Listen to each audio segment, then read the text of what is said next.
Video marketing is, again, a critical part of how you grow your business. And Holly does social media different. And we always talk about how you attract your crowd.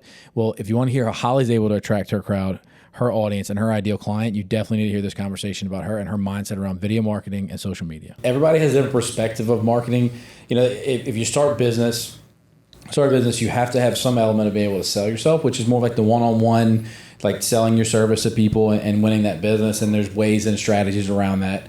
But I think that marketing in general is putting yourself out there and bringing awareness to who you are and your brand, right? We have the Arena brand. Most agents have the brand in which they operate under, which is the brokerage. But like, you also have your personal brand as a realtor you have to put out there.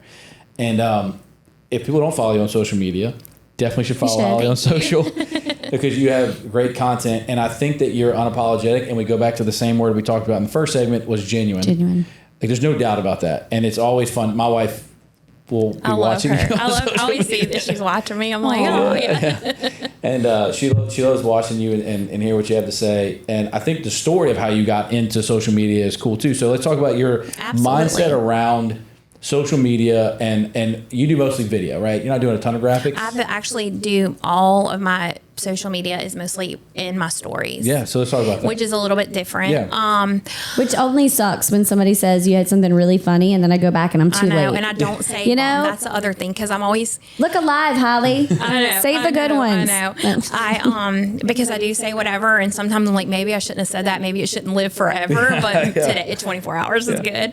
But yeah, so what happened? Well, I've done the graphic thing. I've done all of that. I actually helped another real estate team when I was in this whole process with, new logos and all that, which is important. I mean, but I think more than anything, your brand is kind of what you just said. It's who you are. That's more important than what font you pick. I mean, I went to art school. I'm all about fonts, but like more important than any font you pick or whatever is you being yourself. So this was very unintentional, but it was before I became a real estate agent. So in 2022, my brother found a diary in my mom and dad's attic, and it was from when I was in like 6th grade through around 9th or 10th grade. And he gave it to, it was like, I found your diary. And I was like, oh gosh, did you read it? And he was like, no. I was like, well, I'm going to read it.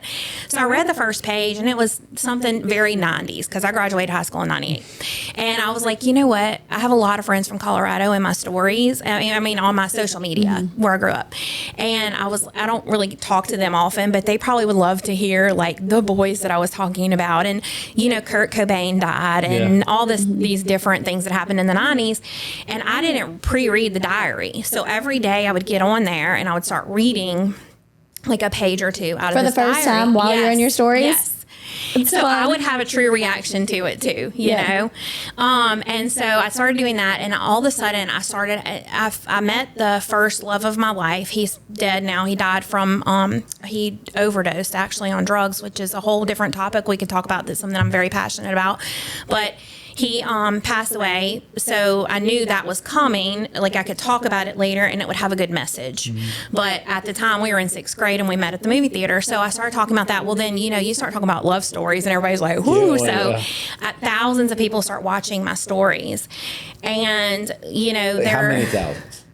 I mean, I think my biggest day was like around 12. Oh my word. That's incredible. Yeah, but it was people that didn't follow me. It was just random people watching my stories. I probably should have done this on TikTok. Now that I look back, I'm like, I could have gotten a millionaire off of this. Redo. Yeah. Well, unfortunately, I did burn the diary. On camera? No, I did not. It got to be too much. I'm going to do a request list next time, okay? We will have a production schedule. I could have given it to you to keep it for me. But anyway, so when I got to the end of the diary, my sister, it was in social media management at the time. And I'm like, okay, so I'm in real estate school. I have all these people now following my stories. I'm at the end of the diary. Now what? And I was like, do I just make it up and keep going? Like, what do? I don't have another diary. And she was like, no. She was like, you just keep being yourself. She's like, you're really good at telling stories. You don't need the graphics. You don't need the fonts. You don't need the information on housing. You keep telling stories. We have a very interesting life, a very interesting childhood. She was like, so just keep telling stories, but trickle in real estate. Yeah. And so that's what I've done. And now I've kind of migrated into putting my phone on my steering wheel. It's like my big high tech investment is like just stick my phone on my steering wheel and talk about what I'm doing that day. And I'll trickle in that I have a listing appointment or I'm showing a house. And sometimes we'll show quirky things that I see at houses or different things like that. But I try not to be your average real estate agent. I am in real estate, and I'm going to be honest with you, like all of that bores me to death. So I can't imagine for people that aren't in real estate. So I just want to stay entertaining and relevant. And it has gotten me a lot of not just local business, but to be honest with you, friends in Colorado, friends, again, I had a team of 5,000 people in the United States and Canada that give me, they'll call me and ask me to help them find them an agent. Wow. And things like that because they trust me. Yeah. So my next question could be like, what do you think that's actually done for your business? And I mean, that's the answer right there. It's bringing awareness to what you're doing without being over salesy. And you don't. Right. And I talked earlier with somebody in marketing, and she talked more about she works with a very niche type of business that has very heavy regulation on what she's doing. And she talked about how she doesn't do a lot of video, most of it's graphics because she can't. But it's a tool that can be used in so many different ways. But I think that the way you're using it allows you to be genuine. And like Lauren said earlier today, everybody knows what they're going to get before they call you. Yeah. And I think one point that I try to make to people, and I hope that I'm saying this clearly, is that if you have this fear of posting something and people stop not following your page, I always say there's only two reasons why you can have social media in my mind. One, it's to follow people on social media and see what people have going on, or second is to grow your business, right? Right. Obviously, there's gray area, but that's how I try to make it apparent is you have those two things. And if you're trying to grow your business through social media, the more you can scare off people who don't want to see your content when you're being genuine, the faster you can know exactly who you need to speak to. That's right. But if you try to be politically correct or just try to keep as many followers as you can without being genuine, you're not going to know who to target while you're growing. As your lawyer, being politically correct is important. But as your marketing friend, still be you. I mean, to your point, yes, absolutely. Like, if they're not your cup of tea, you're not going to be happy doing business with them anyway. And you don't want to be overly like political or overly, religious or overly insulting. That's our whole marketing plan, Holly. 2026, we're going nothing but politics and religion. That was one good thing I did learn in hair school was not to. So the first thing they drilled into us. But I think it's okay to just be yourself. And obviously, in my MLM career, I had somebody else trying to mold me into something and I was attracting the wrong people and it was not easy. And then they would fly me out to Dallas and they'd want me to speak in these rooms of women and things like that. And I was so nervous because I wasn't being myself and I was so scared, to be honest. I think fear is what cripples us. There's so many things we can talk about fear, right? But it cripples us. And I would go and I would get a migraine and I would be sick and I would, and I'd look at pictures of me and my face is all swollen. I'm just miserable looking because I was out there and I was so stressed out, And so again, when I did this, I was so blessed. I can't say it enough, and I'm not going to say the name, but right when all that happened and my business went under, my MLM, the FTC came in and made the company restructure. It was nothing we did. It was a company-wide restructure. But when that happened, I was so lucky that I had a friend whose husband was one of the top real estate agents in the New Orleans area. And he's amazing. And he commands a room when he walks in it. But at the same time, he's also a big goof. And he wouldn't mind me saying that. And y'all know him, and he's awesome. But I was so blessed that I got to go sit at his house because that was during COVID. And so I was at his house every day and I got to hear him have conversations with people and I got to know him, and he was performing at a very high level. But if you know anything about him, you know that he is who he is and he does not change who he is.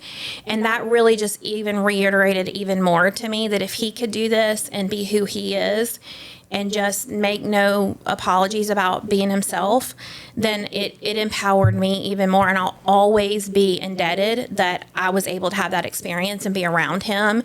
And it empowered me to be able to be myself. Yeah. So that's leadership. Yes. Speaking of leadership. Exactly. And look, it's funny when you have the humility to recognize that those types of people have made an impact in your life. I mean, like, I've had 2 bosses before I got here, and part of their legacy lives through what we're creating because they were such a big impact on who we were, right? I mean, and who I am as an attorney.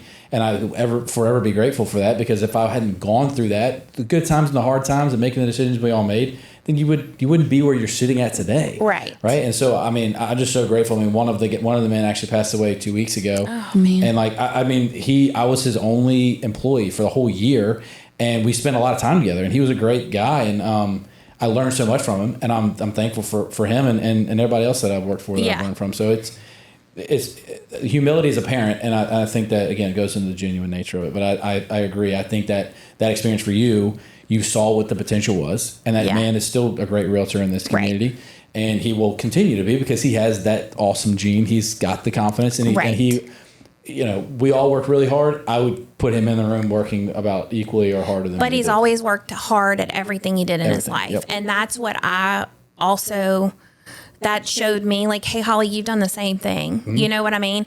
And back to marketing, to kind of, because I feel like I kind of got off there. But his brand is, he is who he is. And he doesn't have to do all the flashy things and all of that, because he is who he is, and he's really good at what he does, and he works really, really hard. Yeah. And so, again, that was something that empowered me, that I didn't have to get off on trying to make myself into something else again that I didn't want, you know. I could just market myself where I was at the time.